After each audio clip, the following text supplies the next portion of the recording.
Hi hello welcome to NIN media. నేను మీ journalist విప్లవశ్రీ. 7 సంవత్సరాల సుదీర్ఘ పోరాటం తర్వాత ఈరోజు అమృత ప్రణయ్ కేసులో ఒక చివరి అంకం జరిగి ఈరోజు చివరి హియరింగ్ జరిగి తీర్పు అనేది వెలువడ్డది. మీ అందరూ ఇప్పటికే వార్తాపత్రికల్లో చూసుండొచ్చు.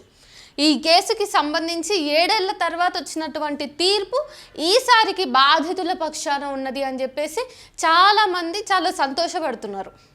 అయితే ఈ నేపథ్యంలో అమృత ప్రణయ్ల కేసు విషయంలో తీర్పు వచ్చింది అని చెప్పేసి మనం ఆనందపడాలా, లేకపోతే పూర్తి స్థాయిలో సాక్ష్యాధారాలు ఉన్నాయి, సీసీటీవీ ఫుటేజ్ ఉంది, నిందితులు కూడా నేరాన్ని ఒప్పుకున్నారు, ఆ తర్వాత వాళ్ళు నేరస్తులు అన్న విషయాన్ని మనమంతా రుజువు చేసుకోవడానికి నమ్మడానికి కూడా పూర్తి సాక్ష్యాధారాలన్నీ కూడా ఉన్నప్పుడు కూడా 7 సంవత్సరాలు పట్టింది ఒక బాధితుడికి న్యాయం జరగడానికి అన్నది గుర్తు చేసుకొని మనం బాధపడాలా, సిగ్గుతో తలదించుకోవాలా అన్నది ఇప్పుడు మనం ఆలోచించాల్సిన అంశం. ఎక్కడ చూసినా కులం అనేది చాప కింద నీరులా ఇంకా ప్రవహిస్తూనే ఉంది. ఇంకా పూర్తి స్థాయిలో కులానికి సంబంధించినటువంటి అట్రాసిటీస్ నమోదవుతానే ఉన్నాయి. నమోదు అవ్వకుండా కూడా దేశవ్యాప్తంగా ఎన్నో కులాహంకార హత్యలు జరుగుతూ ఉన్నాయి. అమృత ప్రణయ్ కేసు జరిగినప్పుడు, అంటే ఆ ఘటన జరిగినప్పుడు పెద్ద ఎత్తున రాష్ట్రాలు, తెలుగు రాష్ట్రాలు 2 కూడా పూర్తి స్థాయిలో అరే ఇట్లా జరిగింది కదా అని చెప్పేసి కేంద్రీకృతమై అప్పుడు వచ్చినటువంటి పొలిటికల్ ప్రెషర్ వల్ల ఈ మాత్రమైన ఇంత 7 సంవత్సరాల సుదీర్ఘ పోరాటం తర్వాత అయినా న్యాయం వైపుకి కొంతవరకు అడుగులు పడ్డాయి. పూర్తి స్థాయిలో అని కూడా చెప్పలేం. మరి అసలు ఆలోచించాల్సిన విషయం ఏంటంటే ఎస్సీ ఎస్టీలకి సంబంధించినటువంటి అట్రాసిటీస్ విషయంలో వాళ్ళ కోసం ఫాస్ట్ ట్రాక్ కోర్టులను ఏర్పాటు చేయాలనేటటువంటి పోరాటం ఇప్పటిది కాదు, ఎప్పటి నుంచో నడుస్తుంది. ఎందుకంటే ఇది ఒక ప్రజాస్వామిక దేశమే అయినా కానీ ఇక్కడ దళితుడికి న్యాయం జరగాలంటే చాలా పెద్ద ఎత్తున పోరాటం చేయాల్సి వస్తుంది. పూర్తి స్థాయి సాక్ష్యాధారాలు ఉన్నప్పటికీ కూడా అసలు ఫాస్ట్ ట్రాక్ కోర్టు అనేది ఉన్నదెందుకు?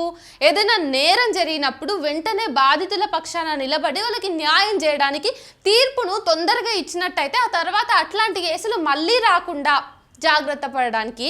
చాలామంది భయపడి అట్లాంటి కేసులు మళ్ళీ, అట్లాంటి పొరపాట్లు కానీ నేరాలు కానీ మళ్ళీ జరగకుండా ఉంటాయనే ఒక హోప్ తోటే కదా ఫాస్ట్ ట్రాక్ కోర్టులు అనేవి డిమాండ్లో ఉన్నాయి. కానీ ఏమైంది?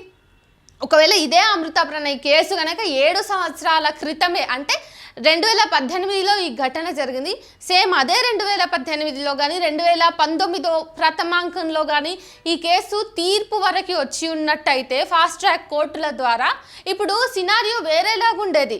నిజంగా అమృత ప్రణయ్లకి ఆ రోజే మంచిగా తీర్పు వచ్చి కోర్టులు తీర్పు ఇచ్చి ఉన్నట్టయితే మొన్నటికి మొన్న మనం ఎంతమందిని ఎగ్జాంపుల్ చెప్పొచ్చు చెప్పండి? ఎన్ఐన్ మీడియానే ఎక్స్క్లూజివ్గా గ్రౌండ్ రిపోర్ట్కి పోయి మాల బంటి కేసును కవర్ చేసింది. ఆ తర్వాత నాగమణి హత్య గురించి మనం ఇవన్నిటిని మాట్లాడుకునే అవసరం వచ్చేదా? ఫాస్ట్ ట్రాక్ కోర్టులో ప్రణయ్ హత్యకి సంబంధించి తీర్పు వచ్చి ఉన్నట్టయితే ముందే కదా. ఇట్లాంటి కేసుల్లో కులానికి సంబంధించినటువంటి హత్యలు జరుగుతూ ఉంటే ఎలాగో మన పోలీసు వ్యవస్థ కానీ న్యాయ వ్యవస్థ కానీ పట్టించుకోదు. ఈ సమాజంలో ఆల్రెడీ దళితులంటే ఒక చిన్న చూపు ఉన్నది, ఎన్నో తరాల నుంచి ఒక డిస్క్రిమినేషన్ నడుస్తూ ఉన్నది కాబట్టి వీళ్ళని ఎవరేమన్నా వ్యవస్థ అడగదు, ఎవరు ప్రశ్నించరు అని చెప్పేసి ఒక నమ్మకాన్ని మనం అగ్రకులస్తులకు ఇస్తున్నామా, లేకపోతే ఈ సమాజానికి ఏమి ఇస్తున్నాం?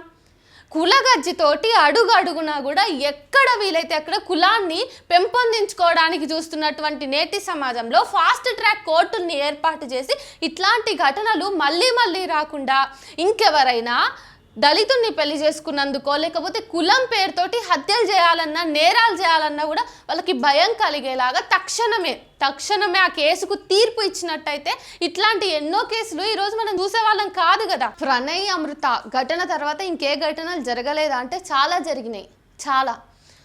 ఒకవేళ ఇదే కేసు ఎక్కువ మంది అటెన్షన్ని గ్రాప్ చేసింది కాబట్టి ఆనాడే తీర్పు వచ్చుంటే ఇప్పుడు పరిస్థితి వేరేలాగా ఉండేది. ఆ తర్వాత మనం ఇంకా మర్చిపోయినటువంటి కులానికి బలైనటువంటి జంటలు కానీ మనుషులు కానీ చాలా ఎగ్జాంపుల్స్ మనకి ఇంకా ఉన్నాయి. మంతని మధుకర్కు న్యాయం జరిగిందా? ఇప్పటి వరకు ఎట్లాంటి ప్రోగ్రెస్ లేదు ఆ కేసులో. ఆ తర్వాత ఇంకెవరున్నారు? రోజారెడ్డి ఉంది, స్వాతి రెడ్డి ఉంది, వీళ్ళెవరికి కూడా న్యాయం జరగలేదు. మొన్న చనిపోయినటువంటి నాగమణి కేసుకి సంబంధించి శిక్ష పడ్డదా నిందితులకి? లేదు. మాలబంటి విషయంలో మరి మరి ఫాస్ట్ ట్రాక్ కోర్టులు ఇప్పుడైనా ప్రభుత్వం చొరవ చూపించి ఫాస్ట్ ట్రాక్ కోర్టులో ఇట్లాంటి కేసులన్నీ తొందరగా పరిష్కరించగలిగితే నిజానికి కుల గజ్జిని మనం తగ్గించే విషయంలో కానీ లేకపోతే ఒక అలర్ట్నెస్ని సమాజంలో లేదు ఇట్లాంటి వివక్ష చూపిస్తే ఖచ్చితంగా మనకి శిక్ష పడుతుంది అనేటటువంటి ఒక ఎరుకని ఒక స్పృహనైతే కలిగిస్తాం కదా. ప్రభుత్వం ఈ పరంగా ఆలోచించి నిర్ణయం తీసుకోవాల్సిన అవసరం ఉంది. నేను ప్రభుత్వానికి డిమాండ్ చేస్తున్నది కూడా ఇదే.